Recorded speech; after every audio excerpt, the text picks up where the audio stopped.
This video is sponsored by Glitch. 2022 is coming very soon, and if your New Year's resolution is to lose weight or just get into better shape, then I recommend trying Glitch and using it as a pre-workout.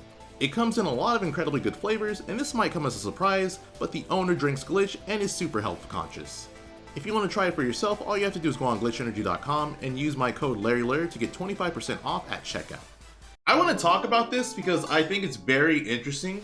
Ray, best player in Japan, he thinks that these three characters are in their own tier. And the reason why I think it's so interesting is because I feel like, Ray being #1 in Japan and Japan being how competitive it is, I think that his opinions have more validity than other players because I feel like he probably plays a lot more matchups at a higher level than other people, considering that Japan has so many character specialists. I just want to talk about those three characters because, again, I think it's interesting that he puts those three in their own tier. And to my knowledge, this isn't ordered. Either way, let's get into it. Sheik. A lot of people think Sheik is not very good, and I disagree. I think Sheik is very underrated at the moment. I would say at a high to mid level, she's underrated, but then I think that a lot of top players, they have a high opinion of the character, and that's exactly why Ray has Sheik so high. The reason why I would say Sheik is so good, or like why Ray thinks Sheik is so good, is because Sheik's frame data is ridiculous. Sheik has probably the best frame data in combination with mobility and just hurt box shifting in the game. She has, -2 aerials on shield.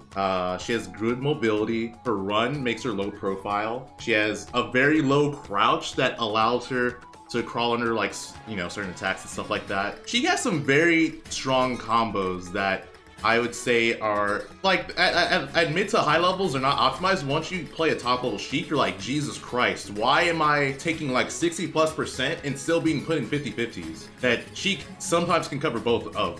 That's the crazy thing about it. She has a better crouch than Pika. Not clickbait. That's crazy. That's insane. I didn't know that.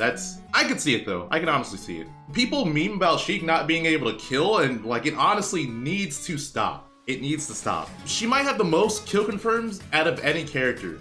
She has so many kill confirms. It's actually insane. She has forward tilt into up air, which kills. She has down tilt into up air that kills. She has forward tilt and down tilt into up air drag down, which she can combo to any of her smash attacks. She can combo into forward smash, down smash, up smash. She has Nair bouncing fish. She has Needles bouncing fish. She has Needles up smash. And Needles, by the way, if you do it low enough, they're -7 on shield. That's very safe, in case you don't know. Especially for projectile, that's ridiculously safe. Sheik has Nair up smash depending on how the opponent DIs, so she can combo to up smash. She could also tech chase forward smash or down smash as well. She has double jab, down tilt, up air. She has so many ways to kill. It's insane. Because she just has so many ridiculous ways to continuously win neutral and potentially put the opponent in specific situations. I would say that it's easier to mess up because she has so many things. But I also think that just her frame data, I feel like as long as you're able to play somewhat competent, it should be fine. But I mean, I'm speaking from an outside Sheik player's perspective. I don't play Sheik, so I can't say much about it confidently. So something else, Sheik has really good edge guarding. Her edge guarding is really good. She has needle setups. People will complain and they'll say that her moves aren't that strong, but she has sweet spot back air, which is a pretty solid kill move off stage. And then again, Needles bouncing fish can be a confirm. She has some pretty solid two-framing options. I don't think you're gonna really see people try to two-frame with her down air, even though you can. You can two-frame with down tilt, and down tilt can combo into up smash if they don't DI away, or it can at least set up into a back air bouncing fish. She has grenade. Grenade's actually ridiculous too. Burst grenade off stage is really insane because it's just this big hitbox that has a win box that can pull you in. In certain situations, if you hit it, it'll activate sooner and it'll hit you. And then because of the change that was made in, I think it was 7.0. I'm not exactly sure when it was. They basically made it so that grenade is transcendent. So what that means is that if you throw out a hitbox, you will not clank with it. You cannot clank with the move anymore. That was one of its biggest flaws, which is gone. She has her up special, which is really good as well. If you've seen Void play, I feel like he uses Vanish better than a lot of Sheik players, maybe all of them. And because Sheik is invulnerable during part of the animation, even though Sheik is physically there, you can't hit her. And then something else to add, she can also wall cling. So if you wall cling with Sheik, you can kind of just put yourself in a position to more easily react to certain things if your opponent's going low or something like that. So that's ridiculous. Sheik, in my opinion, has very strong anti-ledge trapping options with her burst grenade. Obviously, you can't just always do it because if the opponent's in a position to actually hit you, then you're gonna get punished. If the opponent's not in a position where they can hit you for doing burst grenade, then you will automatically be able to go on stage. Even if the opponent has a reflector, you can move away, you can move around it. So even reflecting the projectile doesn't do much to prevent Sheik from getting on stage when she does burst grenade. And then burst grenade itself is also a pretty solid ledge trapping option. There are certain situations where if you set it up properly, you can cover, I feel like most, if not all of the opponent's get up options. But again, it's one of those things where you need time to set it up, you need to position it right. It's not like super easy to do. Like you're not gonna automatically be able to do it. Good neutral, I feel like that's a given. You know, she has a very good long range attack with needles. She has good burst options. I already talked about her mobility being good. She has pretty solid grab combos. I mean, it definitely depends on the situation. You could potentially get like, I'd say like 20-ish% and then have the potential to get another follow-up, so that's pretty good. The biggest flaw with Sheik, in my opinion, it's her weight. I feel like it's her weight.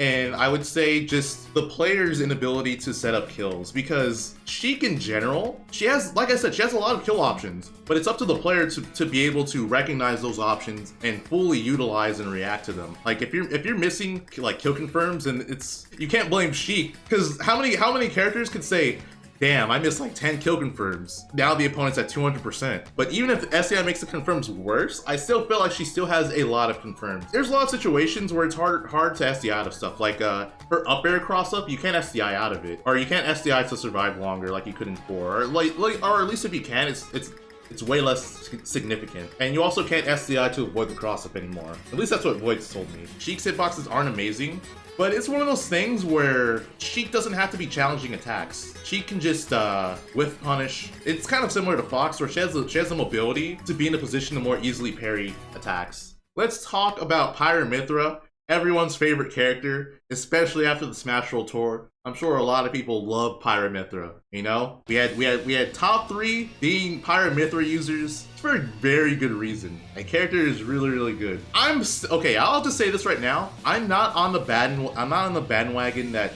Pyramithra is by far the best character in the game. I don't think that's true. I still think that there are flaws that people just aren't exploiting as hard as they can yet. But I mean, we'll have to see. We'll have to, you know, what we just have to see where the meta progresses. Right now, people are doing what they typically do, which is if a character does well, they'll constantly complain about it. 90% of the people complaining aren't even going to try to do anything to actually figure out why the character's doing well. They'll just complain. So we'll just have to wait and see what people do to actually adjust to Pyramithra. But that being said, the reason why Pyramithra are so good, mainly due to Mithra.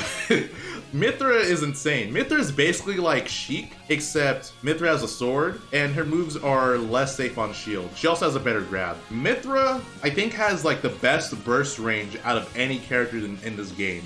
That's what makes Mithra so insane. She could just be super far away from you, and then surprise, she's in your face, and it's like not very reactable. So she just has like a very strong burst range. And then she also has one of the best advantage states in the game, in my opinion, because, you know, she has good ball speed, she has very well-ranged hitboxes, very, like, her nair is very active. She has a lot of stuff that she can just do to juggle you and keep you in a bad spot. You know, fortunately, even though she's doing all of that, it's kind of similar to Sheik, where she's comboing you a lot, but you're not doing crazy amounts of damage off of one hit. And I feel like, unlike Sheik, a lot of Mithra's stuff is not super guaranteed. It's in the sense that she has good juggling capabilities, but she doesn't have super good combos, if that makes any sense. I don't agree, since all of her moves can connect to up B.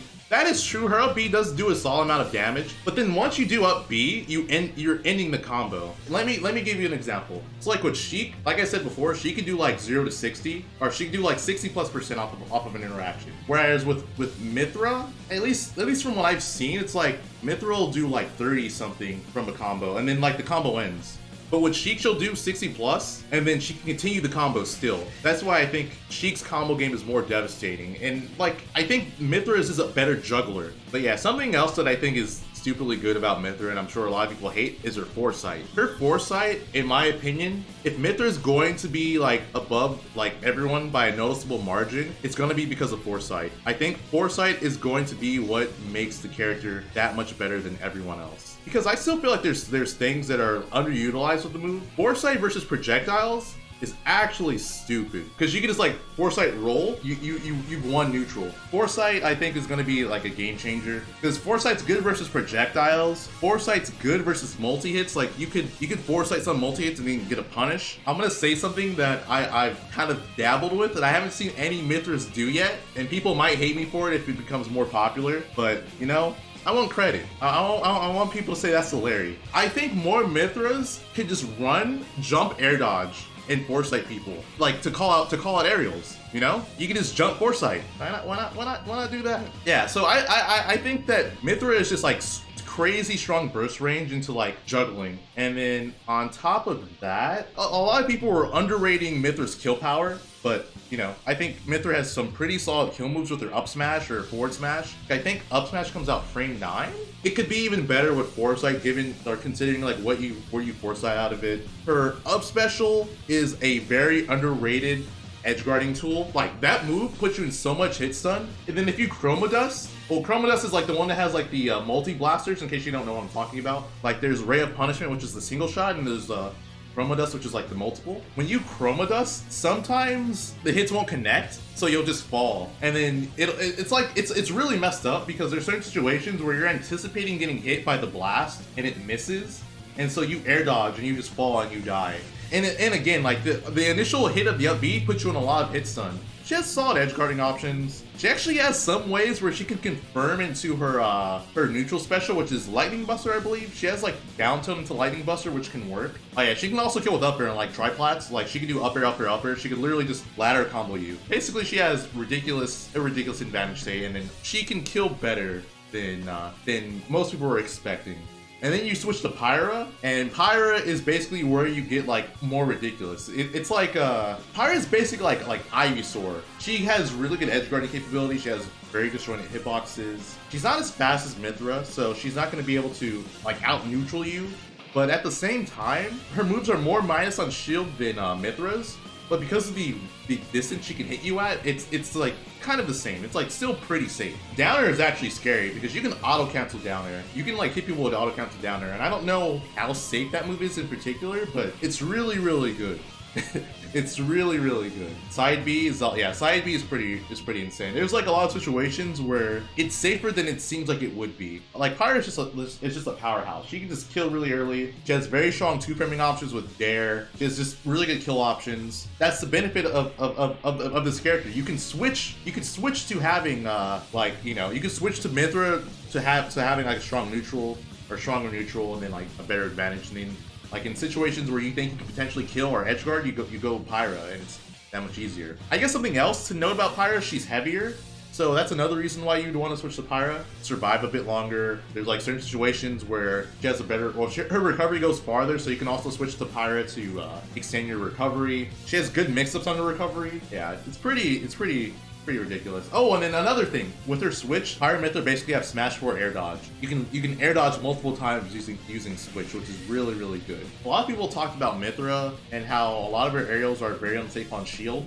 Her up airs actually, if you do it at the right height, it can be -2. Mythra actually has a -2 on shield aerial, which is her up air, because you can do her up air low enough to where it'll auto cancel. So I just wanted to talk about that. Okay, and now Shulk. So this is a character. I thought Shulk has been ridiculous since like week 1 of Ultimate. Like literally the first week of Ultimate, I played Saroni, who's a really good Shulk player, and she just kept killing me at 40% consistently. I'm like, this is broken. What? Like, what? Why is no one talking about this? Anyways, enough of me ranting about that. So Shulk. The main difference between Shulk and Pyramithra is that Shulk's startup is significantly worse. So a lot of you might be thinking, gee, why is Shulk so high up? And it's because of Monado arts. Monado arts are absolutely insane. I've said this multiple times. Shulk's Monado art activation has 14 frames of invulnerability. That's ridiculous.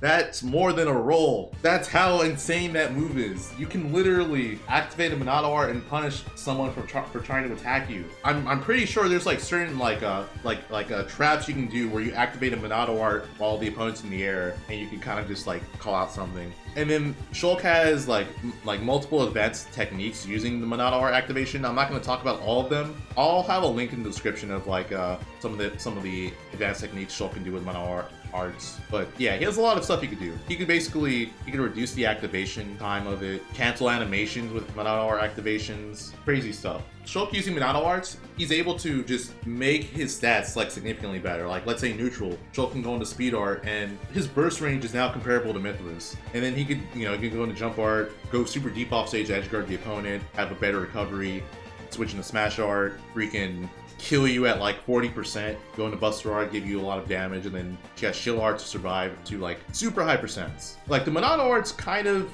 make up for his slow startup on his moves. And on top of all of that, what makes the move that much more ridiculous in my opinion is that he can activate this during hit stun. He could also cancel it during hit stun. So like, let's say you're in Smash Art and you're in a really bad spot where you could potentially die early because you take more knockback. You just cancel it. Or you can switch into like Shield Art or something like that, so that the downsides aren't as apparent as they could be. And then it just makes it even more scary because he can kind of control the downsides to an extent while like also making the benefits of it even better in certain situations. Like there's specific combos that he can only do in certain arts. Like I know you can do like more Nair combos in speed art. You can also tech chase in speed art. You can do down throw combos in Buster Art. There's a lot of stuff. Even though he has like bad startup on his moves, they're pretty safe on shield. They're very safe. Like his Nair is very safe. I feel like I haven't actually tested this, which I should, but I'm pretty sure like Buster Art makes his moves even more safe on shield. He has some pretty good two framing options with like Dare and forward air. Like his Dare